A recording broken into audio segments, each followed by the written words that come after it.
ওয়াজ মাহফিল ১৫০০ বছর ধরে চলে আসা সংস্কৃতি।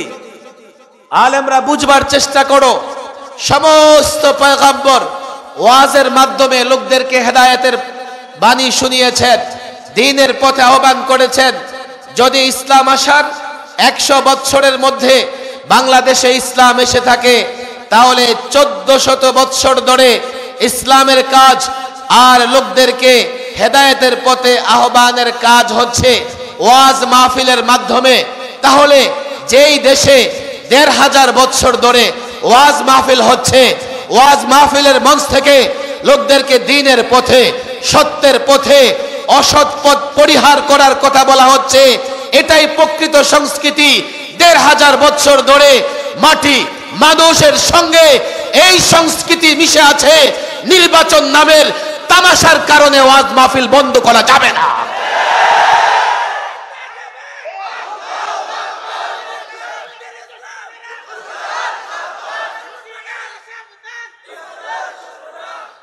শোনেন, বড় মাহফিল আর বড় জমায়েত দেখলে আমাদের প্রশাসনের বাইরে টেনশনে থাকে। আবার যখন আমরা আল্লাহু আকবারের স্লোগান দিয়ে ওদের মাথা খারাপ হয়ে যায়। আমি তো চ্যালেঞ্জ করে বলেছি, বাংলাদেশের ১৪০০ বৎসর ধরে ওয়াজ মাহফিল চলতেছে, একটা প্রমাণ দেখাতে পারবেন না যে মাহফিলে জড়ো হয়ে কারো বাড়িতে আঘাত করেছে, কোনো অন্য সম্প্রদায়, অন্য ধর্মের লোকদের উপরে আঘাত করেছে, আর একটা প্রমাণও আমাদের আইন শৃঙ্খলা বাহিনী দেখাতে পারবে না। কেন তোমাদের ভয় রে ভাই? আমি তো বুঝি না কেন ভয়। তোমরা ১০০০ কোটি টাকা খরচ করে, আমার কথা শুনবার চেষ্টা করো, যতটা না মাদক বিরোধী প্রচারণা চালাতে পারো, আমরা একটা মাহফিলে যদি মাদক বিরোধী কথা বলে দেই, তার চাইতে বেশি উপকার হয়। আমাদের কথায় যুবকরা মাদক ছাড়তেছে, তোমাদের কথায় না।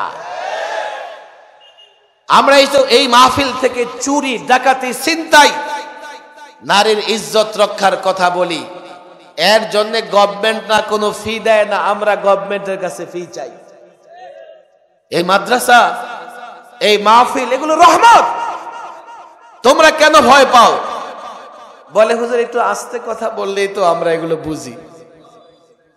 আস্তে কথা আমরা বলি, আস্তে কথা বলতেই চাই, কিন্তু মনে রেখো, বাতিল যত আওয়াজে কথা বলবে, আমরা বাতিল বিরোধিতায় তার চাইতেও জোরে কথা বলবো।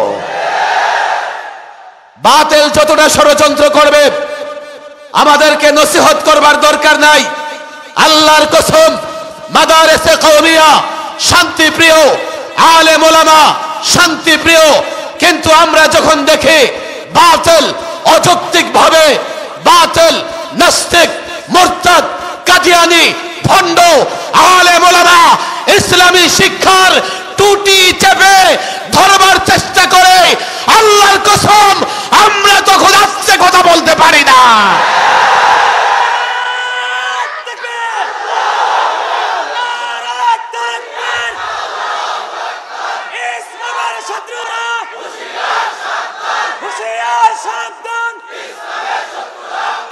এতদিন এগুলো আমরা ছাত্রদের সামনে আলোচনায় বলতাম, এখন প্রকাশ্যে এই কথাগুলো বলার প্রয়োজন পড়ে গেছে। একটা শ্রেণী নানাভাবে মাদারেসে কওমিয়ার ছাত্রদের হ্যায় প্রতিপন্ন করার, তাদের কুৎসা রটানোর চেষ্টা করতেছে, তাদেরকে তিরস্কার এবং ভৎসনা করতেছে। এই জন্য আমি মনে করি, এই সময়ে ওলামায়ে কেরামদের, মাদ্রাসা ছাত্রদের যে ফজিলত, তাদের যে গুরুত্ব এবং মর্যাদা প্রকাশ্যে ময়দানে মাহফিলে বলতে হবে। আর আমি ব্যক্তিগতভাবে মাদ্রাসার ছাত্রদেরকে নিয়ে বড় স্বপ্ন দেখি। যদিও এই স্বপ্ন আমাদের আকাবের আসলাফরাও দেখেছেন, কিন্তু বর্তমান সময়ে আমি আরেকটু বেশি এই মাদারেসে কওমিয়ার ছাত্রদেরকে নিয়ে স্বপ্ন দেখা শুরু করেছি। আমি মনে করি বর্তমান এবং ভবিষ্যৎ, বর্তমানে আমাদের ব্যর্থতার অনেক জায়গা আছে, আমাদের অনেক ত্রুটি আছে, আমাদের অনেক অক্ষমতা আছে। আমরা যদি এই ছাত্রদেরকে ঠিকমতো আলেম বানিয়ে যেতে পারি, ভবিষ্যতে তাদেরকে নিয়ে আমরা স্বপ্ন দেখতে পারি তারা এদেশে কোরআন এবং সুন্নাহ বাস্তবায়ন করতে পারবে।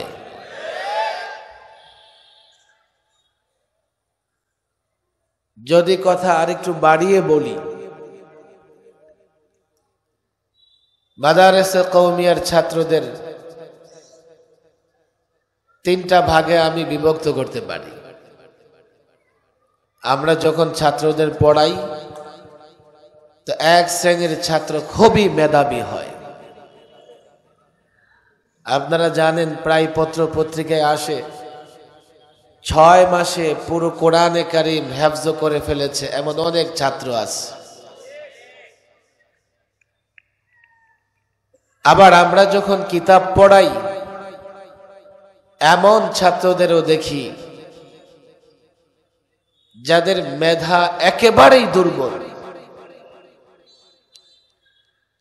কোনো কিছু মুখস্থ করলে মনে রাখতে পারে না, কিতাবও বুঝে না। আবার এর দুইয়ের মাঝামাঝি আরেকটা শ্রেণীর ছাত্র আছে, কিছুটা বুঝে কিছুটা বুঝে না। মাদারেসে কওমিয়ার ওই ছাত্র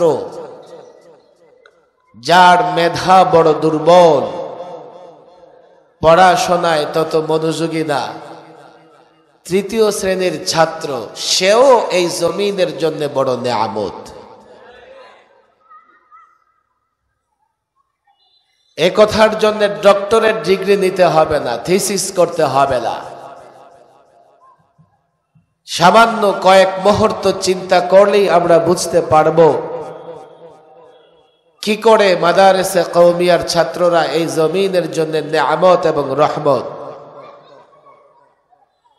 মেধাবী ছেলেরা পড়াশোনা শেষ করে যখন আমাদের কাছে আসে, এসে বলে, হুজুর দেখেছেন অনেক শ্রম কষ্ট করে পড়াশোনা করেছি, রেজাল্টও ভালো, আমার এই ইস্তেদাত আছে, এই যোগ্যতা আছে, আমি হাদিসের কিতাব পড়াতে পারবো, দয়া করে কোথাও হাদিস পড়ানোর সুযোগ হলে সেখানে আমাকে নিয়োগ দিয়ে দেন। তারা হাদিস পড়ানোর কাজে লেগে যায়। যারা মুতাওয়াসসিতা, তত মেধা ভালো না আবার মন্দও না, তারা এসে আমাদের কাছে বলে যে হুজুর নাও সরফ পড়েছি, নুরুল ইজা কুদুরি হেদায়া পর্যন্ত ভালো করে পড়েছি, ফিকার কিতাবগুলো এগুলো পড়াতে পারবো, নাও সরফও পড়াতে পারবো, আমার একটা খেদমতের ব্যবস্থা করে দেন। তাদের জন্য খেদমতের ব্যবস্থা করে দেই। তৃতীয় শ্রেণীর যারা পড়াশোনা করে নাই, আমরা তাদেরকে ডেকে এনে বলি, কাজ করো, আল্লাহ তোমাকে মাদ্রাসায় নিয়ে এসছে, পড়াশোনা করেছো, একটা কাজ করো, নুরানি ট্রেনিং দিয়ে নাও, কিংবা হুফাজুল কোরআনে গিয়ে আবার একটু হেফজটা মেরামত করে নাও, সুন্দর তেলাওয়াত শিখে নাও। আল্লাহু আকবার। এই তৃতীয় শ্রেণীর যারা, তারাই মিজদাক খায়রুকুম মান তাআল্লামাল কুরআনা ওয়া আল্লামা। তৃতীয় শ্রেণীর ছাত্ররাই এই জমিনের উপরে বসবাসকারী উত্তম শ্রেণী। তাহলে দ্বিতীয় প্রথম তাদের মর্যাদা কোথায়? নিঃস্বার্থভাবে ইসলামের জন্য কেউ যদি কাজ করে থাকে, নিঃস্বার্থভাবে মাদারেসে কওমিয়ার ছাত্র শিক্ষকরা করে, দেশকে লুটপাট করা ছাড়া, দুর্নীতি করা ছাড়া, যারা দেশকে ভালোবেসে থাকে ওরা মাদারেসে কওমিয়ার ছাত্র শিক্ষক। দেশকে ভালোবাসার অনেকেই স্লোগান দেয়, তালাশ করে দেখেন তার 24 ঘন্টা দেশ ধ্বংস করার জন্য অর্থ পাচার করে জনগণের টাকা লুটপাট করে। বাংলাদেশে দুর্নীতি ছাড়া আর কোনো সেক্টর নাই। এই অবস্থায় যদি দেশ গড়ার স্বপ্ন দেখতে হয়, দেশের স্বাধীনতা, স্বকীয়তা, ইজ্জত, সম্মান, ইসলাম রক্ষার স্বপ্ন দেখতে হয়, তাহলে মাদারেসে কওমিয়ার ছাত্র শিক্ষকদেরই স্বপ্ন দেখতে হবে। আমিও এই জন্য ছাত্রদের নিয়ে স্বপ্ন দেখি। আমি পরিষ্কার বলি, এতদিন তোমরা শুধু পড়াশোনা শেষ করে স্বপ্ন দেখেছ আরেক মাদ্রাসায় পড়াবে। তোমরা আরেকটু স্বপ্ন দেখার চেষ্টা করো। শুধু মাদ্রাসায় পড়াবে, মাদ্রাসা চালাবে এমন নয়। দেশটা রক্ষা করতে হবে, দেশ রক্ষা করার জন্য দেশটাকেও চালাতে হবে। দেশের মানুষ হতাশ আজকাল। আমরা দেশের মানুষের পালস বুঝি। আমাদের ইমাম সাহেব, খতিব সাহেবরা এদেশের প্রত্যেক শ্রেণীর মানুষের সঙ্গে জড়িত। আমরা ঢাকায় কিংবা কোনো এসি কামরায় বসে স্বপ্ন দেখি না এদেশের গণমানুষের সঙ্গে আলেমদের সম্পর্ক, ছাত্রদের সম্পর্ক। আলেম ওলামাদের চাইতে বেশি জনগণের সঙ্গে কেউ সম্পর্ক রাখে না। যতই বলুক জননেতা, জনদরদি, তাদের সঙ্গে জনগণ দেখাও করতে পারে না। প্রকৃতপক্ষে আলেম ওলামারাই এদেশের জনগণের সঙ্গে মিলেমিশে থাকে। মসজিদে খুতবা দেয় জনসাধারণের জন্য, জনসাধারণ আলেমদের সঙ্গে মুসাফা করে। প্রকৃতপক্ষে এদেশের জনগণ আলেমদের কাছে গিয়েই দুঃখ সুখের কথা বলে। পারিবারিক কথা ইমাম সাহেব, খতিব সাহেব, আলেমদের ছাড়া অন্য কোনো নেতা নেত্রীরা জানে না। এই জন্যে আমরা দেশের মানুষের অবস্থা বুঝি, এদেশের মানুষের মনের ইচ্ছা আমরা বুঝি। এদেশের মানুষ এখন আলেম ওলামা, ছাত্র জনতার হাতে নিজেকে নিরাপদ মনে করে, দেশটাকেও নিরাপদ মনে করে। কথা দীর্ঘ হয়ে যাবে। কোরআনে কারিমের যে আয়াত আমি তেলাওয়াত করেছি, ওলামা একরাম এখানে আছেন। এই দুনিয়াতে আলেম ওলামা, ছাত্র জনতা ছাড়া অনেকেই অনেক দিকে ডাকে।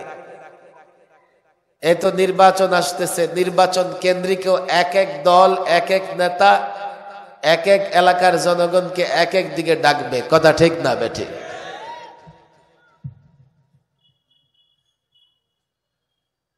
পিছিয়ে যা, পিছিয়ে বস, ছোট মানুষ, পিছনে পিছনে পিছনে,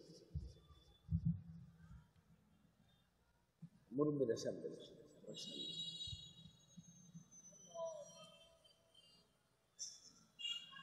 ومن أحسن قولا ممن دعا إلى الله। শুধু এই আয়াত নিয়ে সামান্য 1-2 মিনিট ফিকির করেন, লম্বা ফিকির করা লাগবে না।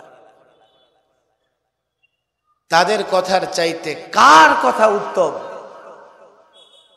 যারা লোকদেরকে আল্লাহর দিকে আহ্বান করবে। এক, ওয়া আমিলা সলিহা, নেক আমল করবে, এবং অকালা ইন্নানি মিনাল মুসলিমিন, বুক ফুলিয়ে বলবে যে আমরা মুসলমান। এদেশে অনেক লোকজন আছে নিজের মুসলিম পরিচয় দিতে লজ্জাবোধ করে, কয় আমি সেকুলার, আমি ধর্মনিরপেক্ষ। এমন বলে কি বলে না? কেউ তো নিজের দলের পরিচয় দিয়ে গর্ববোধ করে, আমি অমুক দলের। একটাই শ্রেণী যারা লোকদেরকে আল্লাহর পথে আহ্বান করে, নিজেরাও নেক কাজ করে, আর গর্ব ভরে বলে আমরা মুসলমান। কথা ঠিক না বেঠিক? এখন দেখেন এই চরিত্র কাদের ভেতরে আছে, একটু চিন্তা করে দেখেন। দুনিয়ায় তো নানা মানুষ নানা ভাবে নিজের নিজের দলের গুণগান গায়, নিজের নেতা নেত্রীর গুণগান গায়। কোরআন এই সার্টিফিকেট কাদেরকে দিচ্ছে? নিঃশর্ত ভাবে আল্লাহর কসম করে বলি, আমরা লোকদেরকে যখন আল্লাহর পথে ডাকি, এখানে কোনো শর্ত থাকে না, এখানে কোনো ধরনের উপকার কিংবা লাভবান হওয়ার আশা থাকে না। আর আমরা শুধু এমন নয়, লোকদেরকে আল্লাহর পথে ডাকি, নিজেরাও নেক আমল করার জন্য আপ্রাণ চেষ্টা করি। আর আমরাই ওই শ্রেণী যে আমরা বুক ফুলিয়ে বলি আমরা মুসলমান, এ কথা বলতে আমরা লজ্জাবোধ করি না। এই আয়াতের মেজদাক ও পরিপূর্ণ মাদ্রাসা কওমিয়ার ছাত্র শিক্ষক না। বাংলাদেশে আরেকটা মাদ্রাসা শিক্ষা ব্যবস্থা আছে, পর্যায়ক্রমে পরিবর্তন হতে হতে তাদের আর স্কুলের মধ্যে এখন আর তেমন পার্থক্য নাই। আমি তাদের সমালোচনা করতেছি না, বাস্তবতা হচ্ছে এটা পর্যায়ক্রমে, শুধু সিলেবাস নয়, তাদের পোশাক পরিচ্ছদ পরিবর্তন হতে হতে এখন তাদেরকে দেখলে মনে হয় না যে আমিলা সলিহা, তারা নেক কাজ করে। তিনটা শিক্ষা ব্যবস্থা চালু, আল্লাহর দিকে ডাকে, মাঝে মধ্যে ওরাও আল্লাহর দিকে লোকদের ডাকে, ভালো করে বুঝবেন। কিন্তু আমলে সলেহে তাদেরকে পাওয়া যায় না। প্রথম শ্রেণীর শিক্ষা ব্যবস্থা মাদারেসে কওমিয়া, তাদের ভেতরে তিনটা গুণই আছে। দুই, প্রথমটা তাদের ভেতরে পাওয়া যায়, বড় সুন্দর সুন্দর কথা বলে, খেলাফত ব্যবস্থার কথা বলে, ইসলামী অর্থনীতির কথা বলে, ইসলামী রাষ্ট্র ব্যবস্থার কথা বলে, কিন্তু আমলে সলে তার মধ্যে, তার বডিতে দেখা যায় না। তিন নাম্বার, আমাদের জেনারেল শিক্ষিত ভাইয়েরা অধিকাংশ এমন না লোকদেরকে আল্লাহর পথে আহ্বান করে, না নিজের মধ্যে আমলে সলে আছে, না বুক ফুলিয়ে কথা বলে, বরং মডার্ন হতে হতে, জেন্টেলম্যান হতে হতে এমন মনে হয় ইসলাম পরিচয় দিতে তার লজ্জা হয়। আলেম ওলামা ছাত্র জনতা, আমরা এই জমিনের ওই শ্রেণী, আল্লাহ আমাদেরকে বলেছেন আমাদের চাইতে আর কার কথা উত্তম। তাহলে আমরা যখন মাহফিলে বয়ান করি, কেউ যদি মাহফিলের বিরোধিতা করে, সে মূলত উত্তম কথা বন্ধ করতে চায়। কথা ঠিক না বেঠি? জামালপুরে অনেক আলেম আছে, এই মাহফিলকে আমি একটা মাহফিল মনে করি না, আমি মনে করি একটা মাহফিল হাজারো মাহফিলের সভা। সামনে সব ছাত্র জনতা, পেছনে আলেম ওলামা। এমন আলেম এখানে আছেন যাদেরকে চেয়ারে বসিয়ে দিলে ঘন্টার পর ঘন্টা আলোচনা করতে পারবেন। এই মাহফিলগুলো ভালো করে মনে রাখবেন, এই যে মাহফিলগুলো, এখানে গভর্নমেন্টের এজেন্সির লোকজন অবশ্যই আছেন, সরকারি দলের লোকজনও আছেন, বিরোধী দলের লোকজনও আছেন। সামনে আসতেছে নির্বাচন, আমি শঙ্কিত এই মাহফিলগুলো এই নির্বাচনের আগে চলবে কিনা, না নানাভাবে মাহফিলগুলো বন্ধের পায়তারা করবে। আমি মনে করি নির্বাচন হোক আর যাই হোক, বাংলাদেশের কোনো একটা মাহফিল যেন বন্ধ না হয়, এই ব্যবস্থা আইন শৃঙ্খলা বাহিনীকে নিতে হবে। দুটা কারণে। এক, এই মাহফিলগুলো ১৫০০ বছর ধরে চলে আসা আবহমান কাল বাংলার সংস্কৃতি, আবহমান বাংলা সংস্কৃতির অবিচ্ছেদ্য অংশ এই মাহফিল। সংস্কৃতি মানে মানুষের চাল চলন অভ্যাস। যদিও আজকাল কিছু সংস্কৃতি মনা মানুষ আছে যারা একটা অনিসলামিক কাজ সামনে নিয়ে এসে বলে এটা আমাদের সংস্কৃতি। রমনার বটমূলে পান্তা ইলিশ খায় বলে এটা বাঙালি সংস্কৃতি। আবার বলে কি 1000 বছরের সংস্কৃতি। রমনা বটমূলে তোমরা পান্তা ভাত খাওয়া শুরু করছো মাত্র কয়েকদিন আগে, দেশ স্বাধীন হওয়ার পরে। তো এটা আবার 1000 বছরের সংস্কৃতি কেমনে হলো? আবার মূর্তি বানিয়ে, পেঁচার মূর্তি, ওই মূর্তি বানিয়ে শোভাযাত্রা বের করে বলে এটা বাঙালি সংস্কৃতি। সংস্কৃতি মানে চাল চলন, অভ্যাস, কালচার, যেটাকে ইংরেজিতে আমরা বলি, আরবিতে বলি তাহজিব এবং তামাদ্দুন। প্রত্যেক জাতির কিছু অভ্যাস, অনুষ্ঠান, কালচার আছে যেগুলো যোগ যোগ শত বৎসর ধরে চলে আসছে। খেয়াল করে বুঝবার চেষ্টা করবেন, বাংলা সন চালু হয়েছে মাত্র 450 বছর আগে। আলেম ওলামাদের, ছাত্রদের আমি হাতে পায়ে ধরে বলি, দেখো তারা যদি মিডিয়ায় ভেংচি কাটে আর মিথ্যা বলে ভীতু হয়ে যেও না, সত্য অনুসন্ধান করে বাতিলের মুখোমুখি দাঁড়াবার যোগ্যতা অর্জন করো।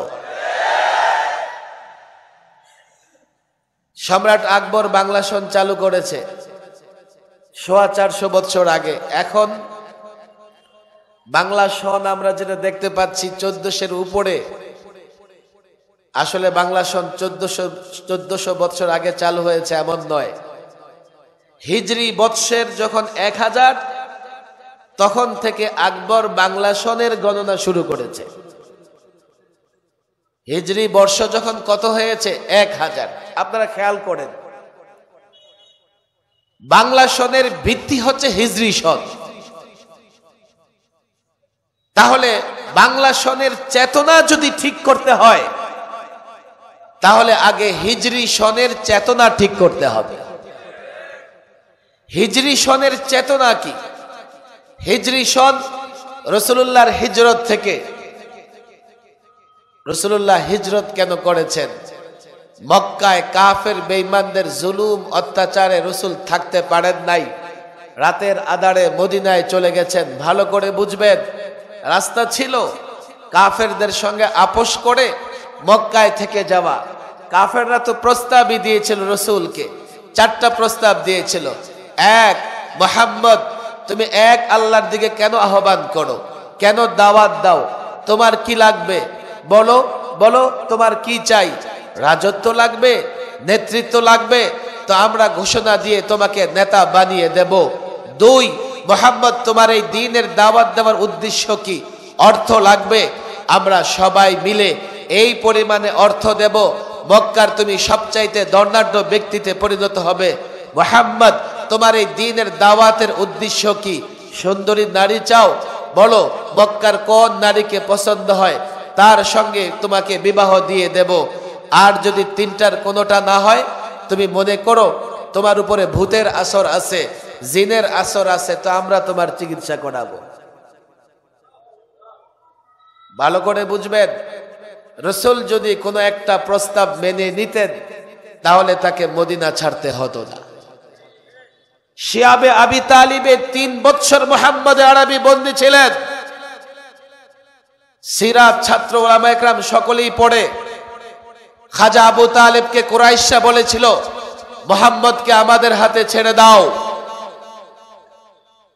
না হয় তোমরা বয়কট করব। তারা মিলে মুসলেকা দিয়ে চুক্তিনামা বানিয়ে আল্লাহর নবী খাজা আবু তালেব তাদের সহযোগীদের বয়কট করলো। 3 বছর রাসূল যখন শিয়াবে আবি তালিবে বন্দী ছিলেন, আল্লাহু আকবার, বাবলা গাছের পাতা খেয়ে জীবন কাটাতে হয়েছে। রাতের বেলায় শিয়াবে আবি তালিব উপত্যকা থেকে বাচ্চাদের কান্নার আওয়াজ আসতো, বাচ্চাদের কান্নার আওয়াজ। ওই পাষণ্ডরা, কাফের মুশরিকরা, তাদের অন্তর বাচ্চাদের কান্নায়ও বিগলিত হতো না।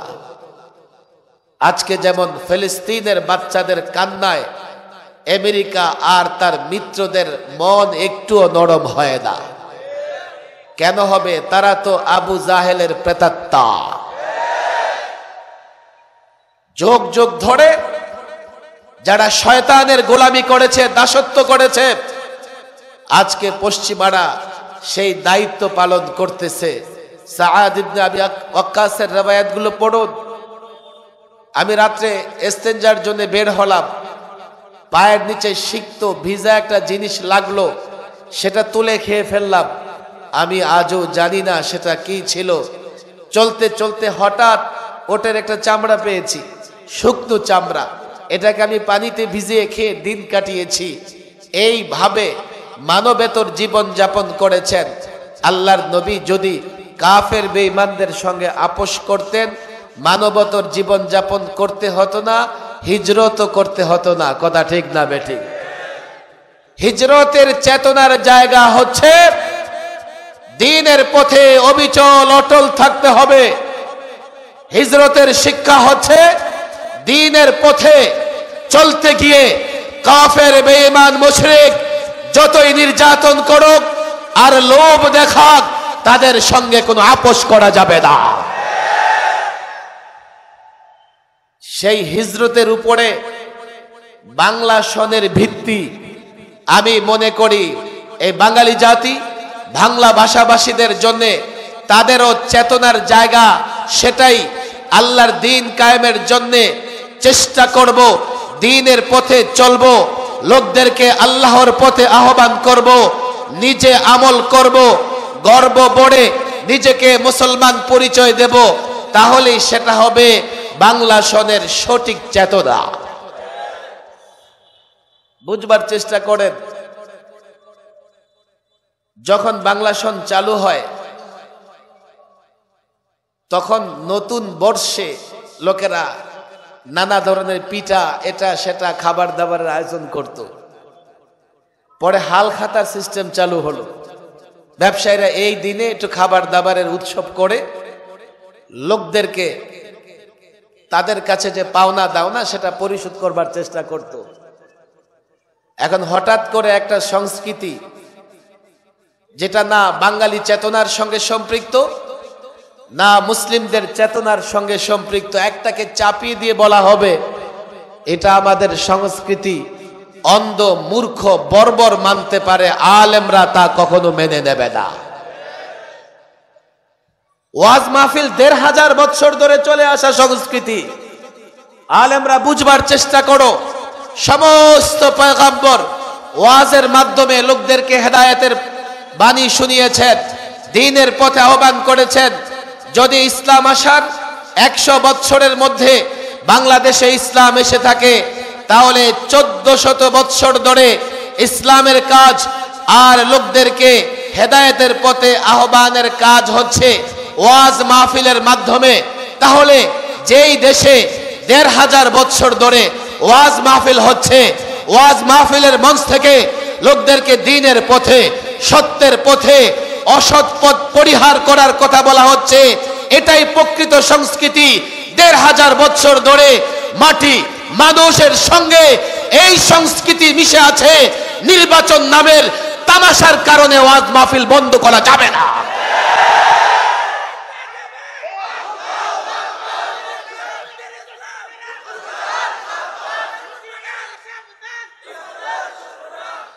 শোনেন, বড় মাহফিল আর বড় জমায়েত দেখলে আমাদের প্রশাসনের বাইরে টেনশনে থাকে।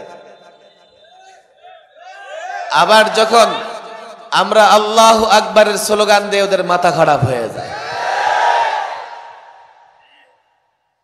আমি তো চ্যালেঞ্জ করে বলেছি, বাংলাদেশের ১৪০০ বৎসর ধরে ওয়াজ মাহফিল চলতেছে, একটা প্রমাণ দেখাতে পারবেন না যে মাহফিলে জড়ো হয়ে কারো বাড়িতে আঘাত করেছে, কোনো অন্য সম্প্রদায় অন্য ধর্মের লোকদের উপরে আঘাত করেছে, আর একটা প্রমাণও আমাদের আইন শৃঙ্খলা বাহিনী দেখাতে পারবে না।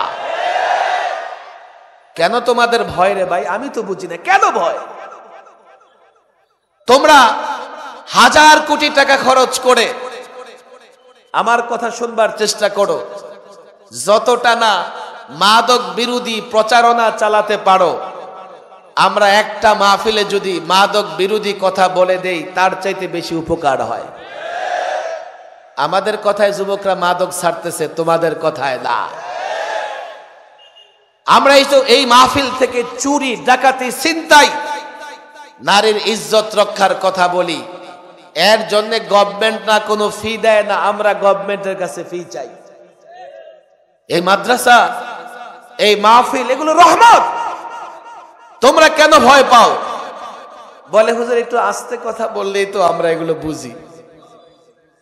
আস্তে কথা আমরা বলি, আস্তে কথা বলতেই চাই, কিন্তু মনে রেখো বাতিল যত আওয়াজে কথা বলবে আমরা বাতিল বিরোধিতায় তার চাইতেও জোরে কথা বলবো। বাতিল যতটা ষড়যন্ত্র করবে আমাদেরকে নসিহত করবার দরকার নাই। আল্লাহর কসম, মাদারেসে কওমিয়া শান্তিপ্রিয়, আলেম ওলামা শান্তিপ্রিয়, কিন্তু আমরা যখন দেখি বাতিল অযৌক্তিক ভাবে, বাতিল নাস্তিক মুরতাদ কাদিয়ানি ভণ্ড আলেম ওলামা ইসলামী শিক্ষার টুটি চেপে ধরবার চেষ্টা করে, আল্লাহর কসম আমরা তখন আস্তে কথা বলতে পারি না।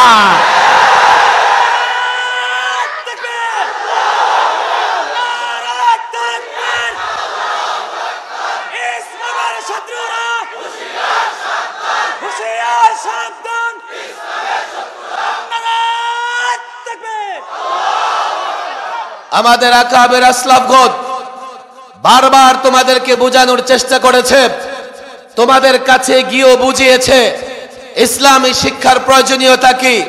তোমাদের সঙ্গে বৈঠক করেও নানা বিষয়ে দাবি করেছে, কিন্তু তোমরা মনে করো আমরা চিৎকার করব আর তোমরা বসে বসে আঙ্গুল চুষবে।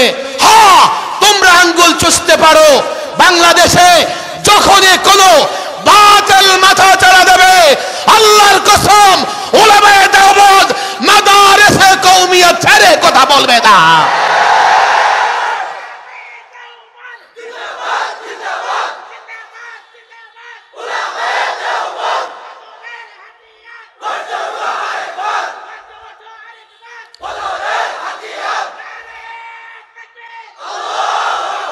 নাস্তিক মুরতাদদের হাতে মিডিয়া ছেড়ে রাখবা। তারা স্বাধীনভাবে বসে আলেম ওলামা মাদ্রাসা মসজিদের বিরুদ্ধে ষড়যন্ত্র করবে, আর আমরা চুপ করে বসে থাকব। আকাশের নিচে জমিনের উপরে এমনটা কোনোদিন হবে না। আমরা শান্তিপ্রিয়। যদি মনে করো আলেম ওলামারা শান্তিতে থাকবে, তোমরাও শান্তিতে থাকবে, আলেম ওলামাদের ভয় পাবার কোনো কারণ নাই। সকলের কল্যাণের কথা বলে আলেমরা। এই আলেম ওলামা এই জমিনের রহমত, এই মাদ্রাসার ছাত্ররা অনেক বড় নিয়ামত। বুঝার চেষ্টা করো, দিল্লি থেকে যে প্রেসক্রিপশন দিয়া দেয় ওই অনুযায়ী আলেমদের সঙ্গে যদি ব্যবহার করতে থাকো ধৈর্যের বাঁধ ভেঙে যাবে।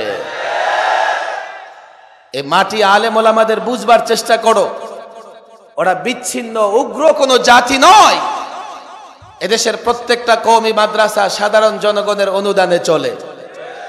এদেশের জনগণ সব জঙ্গি উগ্র নাকি? কোত্থেকে কি আমরা জনগণের সঙ্গে মিশে আছি? আমরা জনগণের অনুদানে, স্বতঃস্ফূর্ত অনুদানে এই মাদ্রাসাগুলো চলে। আমরা দায়বদ্ধ জনগণের কাছে। ভালো করে বুঝবেন আলেম ওলামা, আজকে তো এমন হয়েছে ডিমের বিরিয়ানি খায়া ইমান বিক্রি করে দেয়। আমাদের দায়বদ্ধতা সরকারের কাছে নয়, জনগণের কাছে।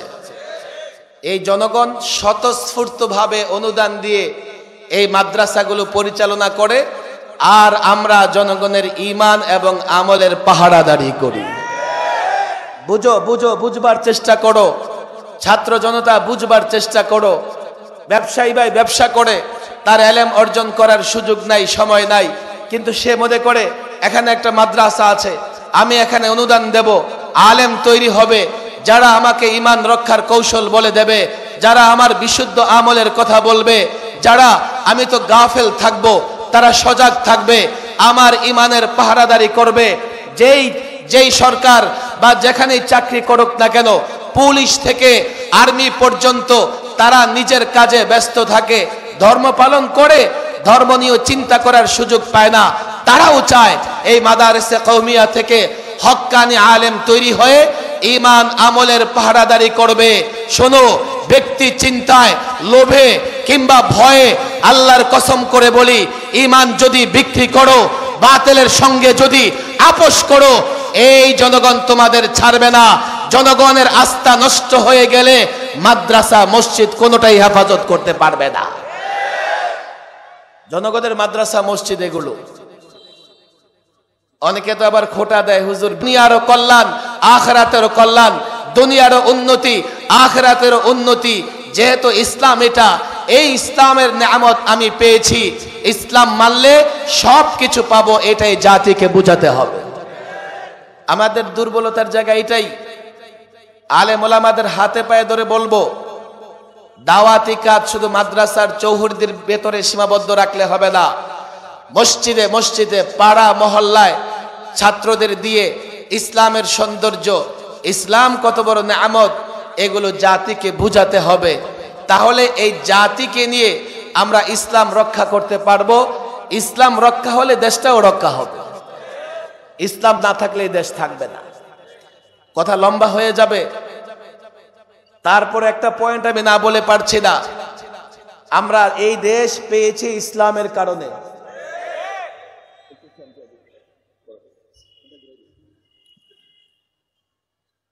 কলেজ ইউনিভার্সিটির শিক্ষিত ভাইরা যারা আছো, এগুলো আমার নতুন কথা নয়, তোমরা জানো না সেটা ভিন্ন কথা। 47-এ যখন দেশ ভাগ হয় তো 2000 কিলোমিটার ব্যবধান, দুই দেশ, পূর্ব পাকিস্তান পশ্চিম পাকিস্তান একটা রাষ্ট্র। কোন যুক্তিতে ধরে না যে ওই পাকিস্তান এই পাকিস্তান মিলে একটা রাষ্ট্র হবে।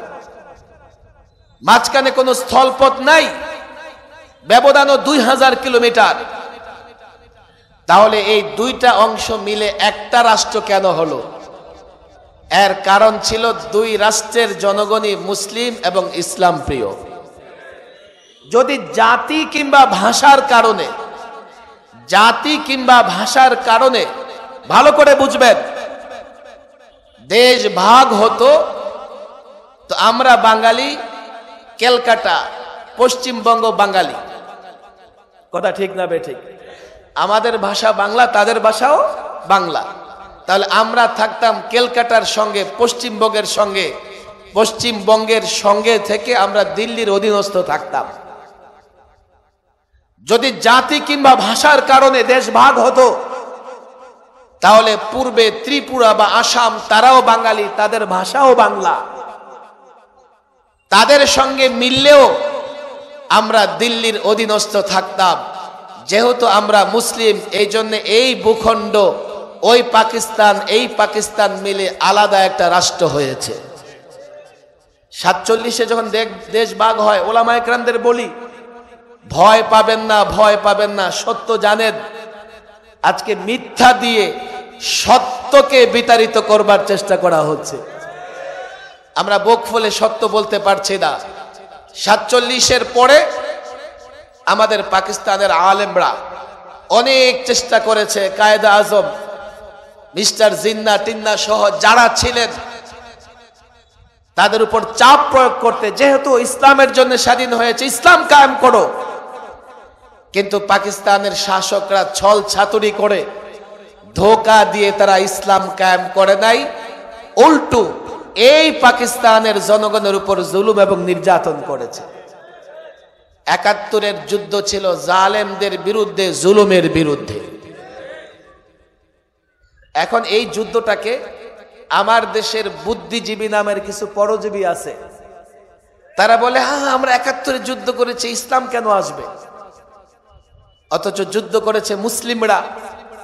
যাও বীর প্রতীক, বীর উত্তম, তাদের তালিকা প্রকাশ করো, এবং তাদের যারা বেঁচে আছে বর্তমান জীবনী দেখো, তারা কতটা ধার্মিক, কতটা ইসলাম প্রিয়। ৭১-এ মুরগি চুরি করেছে, এখন সে হয়ে গেছে মুক্তিযোদ্ধা। আর টেলিভিশনে বসে বসে ৭১-এর যুদ্ধকে ইসলামের বিরুদ্ধে যুদ্ধ করে আমরা বিজয়ী হয়েছি, বিদায় বাংলাদেশে ইসলাম থাকবে না। ৭১-এর যুদ্ধ জালেম জুলুমের বিরুদ্ধে ছিল। কেউ কেউ শুধু ৭১ পর্যন্ত থাকে, ৪৭-এ যায় না, কারণ ৪৭-এ গেলেই তাকে ইসলামের কাছে যেতে হবে। আচ্ছা বলেন, কেউ যদি শুধু দাদার পরিচয় দেয় কিংবা শুধু বাবার পরিচয় দেয়, তার পরিচয় পূর্ণ হবে? যদি বাবার পরিচয় দিতে পারে সে নিজে জারজ হবে না, তার বাবা আছে। দাদার পরিচয় না দিতে পারলে নিজে তো জারজ হবে না, কিন্তু বাবাকে জারজ হওয়া থেকে বাঁচাতে পারবে না। ৭১-এর কথা বলতে পারো, তবে দাদাকে অস্বীকার করার কারণে নিজে তো জারজ হলা না, কিন্তু বাবাকে জারজ হওয়া থেকে বাঁচাতে পারলে না। এটা আমাদের শক্তি। দেশ স্বাধীন হয়েছে ইসলামের নামে। এই দেশ দুইবার স্বাধীন হয়েছে। ৭১-এর যুদ্ধ ইসলামের বিরুদ্ধে ছিল না। আজকে দেশের জনগণ যেই দল করুক না কেন, তারাও অন্তত মুখে হলেও ইসলামের বিরুদ্ধে নয়। আবার আমরা যখন ইসলামের পক্ষে কথা বলি, একদল বলে হুজুর হিন্দু যাবে কোথায়, বৌদ্ধ যাবে কোথায়, খ্রিস্টান যাবে কোথায়? আমি বলি কোথাও যেতে হবে না, নিরাপদে থাকবে, নিশ্চিন্তে থাকবে। বাংলাদেশ সাম্প্রদায়িক সম্প্রীতির দেশ। এদেশে ধর্মে ধর্মে কোনো মারামারি নাই। ধর্মের কারণে কোনো মুসলমান অন্য ধর্মের কারো উপরে, কারো উপাসনালয়ে আঘাত করে না। বাংলাদেশে নজির নাই। আপনারা বলবেন তো পত্রিকায় দেখি রামুর বৌদ্ধ মন্দির, নাসিরনগরে, ওই রংপুরে হিন্দু বৌদ্ধ খ্রিস্টান কারো উপর আক্রমণ হচ্ছে। আমি আল্লাহর কসম করে বলি, এজেন্সির লোকজন এখানে আছে, আইন শৃঙ্খলা বাহিনী আছে। দেখো প্রত্যেকটার তদন্ত হয়েছে, চার্জশিট বের হয়েছে, তালাশ করে দেখো কোনোটার আক্রমণের সঙ্গে টুপি দাড়িওয়ালা জড়িত নয়। কোথাও আক্রমণ হওয়ার সঙ্গে মাদ্রাসার ছাত্র, আলেম ওলামা জড়িত নয়, জড়িত থাকতে পারে না। রাজনৈতিক কারণে কিংবা স্বার্থের কারণে কোথাও আক্রমণ হতে পারে। ধর্মের কারণে, ইসলাম প্রতিষ্ঠার কারণে এদেশে কখনো কোনো সংখ্যালঘু সম্প্রদায়ের বাড়ি গাড়ি কিংবা তাদের উপাসনালয়ে আঘাত করা হয় না। এদেশ সাম্প্রদায়িক সম্প্রীতির দেশ। কথা ঠিক না বেঠিক? হাটহাজারী এত বড় মাদ্রাসা, দেখো ওয়াল ঘেঁষে আরেক ধর্মের লোকের উপাসনালয় 100 বছর ধরে টিকে আছে। আজ পর্যন্ত সেখানে একটা ইট পাটকেলও পড়ে নাই। লালবাগ মাদ্রাসার অদূরে ঢাকেশ্বরী মন্দির, হিন্দু সম্প্রদায়ের কেন্দ্রীয় মন্দির, যাও ইতিহাস খুঁজো। আজ পর্যন্ত লালবাগ থেকে বের হয়ে একটা ছাত্র তাদেরকে লক্ষ্য করে কটূক্তিও করে নাই। কারণ কি জানো? এটা ইসলামের নিয়ামত। আমরা যখন ইসলামের কথা বলি ভয় পাবার কারণ নাই। ইসলামে সবার অধিকার নিশ্চিত করেছে, এমনকি ইসলাম পশু পাখির অধিকারও নিশ্চিত করেছে। শুধু পশু পাখি নয়, কীট পতঙ্গের অধিকারও ইসলাম নিশ্চিত করেছে। ইসলামের কথা বললে অন্য ধর্মের লোকদের ভয় পাবার কিছুই নাই। যেহেতু ইসলাম শান্তির ধর্ম, ন্যায় ইনসাফের ধর্ম, এই জন্যে বাংলাদেশ সাম্প্রদায়িক সম্প্রীতির দেশ। কেউ দাবি করতে পারে যে আমরা ক্ষমতায় আমাদের কারণে, কেউ দাবি করতে পারে আমরা আইন করেছি আমাদের কারণে। না, আলেম ওলামারা মঞ্চে বসে স্পষ্ট বলেছে, জবরদস্তি করে ইসলাম না প্রতিষ্ঠিত হয়েছে, না কিয়ামত পর্যন্ত ইসলাম প্রতিষ্ঠিত করা যাবে। ইসলাম মানুষের সঙ্গে ন্যায় ব্যবহার করে, ইনসাফের সঙ্গে ব্যবহার করে, সৌন্দর্য দিয়ে যোগে যোগে লোকদেরকে ইসলামের সুশীতল ছায়াতলে আশ্রয় দিয়েছে। ভয় পাবার কোনো কারণ নাই যে ইসলামের কথা বললেই বাকিরা সব দেশ থেকে চলে যেতে হবে। আমি মনে করি আমরা যত ইসলামের কথা বলবো ততই সব ধর্মের লোকেরা ভালো থাকবে। কথা ঠিক না বেঠিক? তবে সাবধান থাকতে হবে। ইসলাম শান্তির ধর্ম, সুন্দরের ধর্ম বলেই পশ্চিমা ইহুদি তাদের এজেন্টরা পেছনের রাস্তা দিয়ে ইসলাম মুসলমানের বদনাম করার জন্য নানা অঘটন ঘটাবার চেষ্টা করবে। পরিষ্কার বলি, আলেম ওলামাদের বলি, আল্লামা মুফতি আমিনীকে বারবার আমরা বলতে শুনেছি, দেশের দুর্যোগ মুহূর্তে আমরা মাদ্রাসার গেট পাহারা দিয়েছি, যাতে কোনো ষড়যন্ত্রকারী মাদ্রাসায় ঢুকে কোনো মাদ্রাসার বদনাম করার জন্য অঘটন বা দুর্ঘটনা না ঘটাতে পারে। আমি জামালপুরে আলেমদের বলবো, নিজেদের অবস্থানে থাকতে হবে, কিন্তু সজাগ এবং সচেতন থাকতে হবে। কোনো কুচক্রী মহল যেন মাদ্রাসা আলেম ওলামাদের নিয়ে ষড়যন্ত্র না করতে পারে। বাকি এই কথা জেনে রাখতে হবে, দেশ আমাদের, দেশ ইসলামের। ইসলাম প্রতিষ্ঠিত হলে সবাই ভালো থাকবে, কোনো সন্দেহ আছে? সর্বশেষ কথা, ফিলিস্তিনিদের কান্না আমাদের সহ্য হয় না। যেখানে বক্তৃতা করবার করেছি, তবে একটা কথা আমি বলি, শুরু থেকে বলে আসছি, ৭৫ বৎসর ধরে ইসরায়েলি ইহুদিরা চেষ্টা করতেছে মসজিদ আকসাকে দখল করে ফেলবে, গাজা ফিলিস্তিনকে শেষ করবে, আজ পর্যন্ত পারে নাই। কেন পারে নাই? অথচ ইসরায়েলিরা পারমাণবিক অ্যাটম পাওয়ারের অধিকারী, অ্যাটম বোমা আছে তাদের, একটা মারলে এক দেশ শেষ হয়ে যাবে। কেন পারে নাই জানো? গাজার অধিবাসীদের ভেতরে ঈমানি চেতনা আছে। আমি সর্বশেষ কথা বলতে চাই, কলেজ, ইউনিভার্সিটি, সরকারি দল, বিরোধী দল, শোনো, আমাদের শক্তি অস্ত্র নয়, আমাদের যথাযথ যতটুকু দরকার, সাধ্যে যতটুকু কুলোয় অস্ত্র দেশ রাষ্ট্র সংগ্রহ করবে। আমাদের শক্তির উৎস হচ্ছে ঈমান। আমরা যদি ঈমান রাখি, বাংলাদেশ শত্রু ঘেরা দেশ, চতুর্দিকে দুশ্মন, একদিকে বঙ্গোপসাগর, দেশ হেফাজত করতে হলে, ইসলাম হেফাজত করতে হলে ঈমানি শক্তি বৃদ্ধি করতে হবে। ঈমানি শক্তি বৃদ্ধি করতে হলে মাদ্রাসা প্রতিষ্ঠা করতে হবে, মসজিদ প্রতিষ্ঠা করতে হবে, মাদ্রাসায় ছাত্রদের, শিক্ষকদের মেহনত করতে হবে, মসজিদে গিয়ে নামাজ আদায় করতে হবে, মাদক ছাড়তে হবে, অশ্লীলতা ছাড়তে হবে, বেহায়াপনা ছাড়তে হবে। তাহলে আল্লাহর কসম করে বলে, আমরা যদি ঈমানি বলে বলিয়ান হই, আল্লাহর কসম, কাফের, তাগুত, বেঈমান, মুশরিক যেখান থেকেই লড়াই করুক তা কেন, দুর্বল হই, আল্লাহর কসম, তারা আমাদের শেষ করতে পারবে না।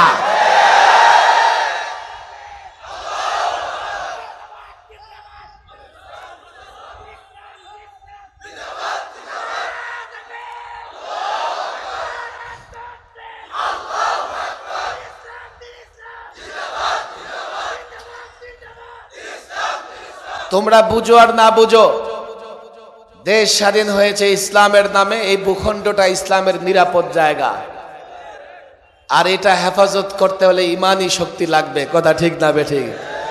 ঈমানি শক্তির জন্যই আমি ছাত্রদের বলি, ব্যাপকভাবে যুবকদের ভেতরে দাওয়াতি কাজ করো। যারা বুঝে না, বুঝাবার চেষ্টা করো।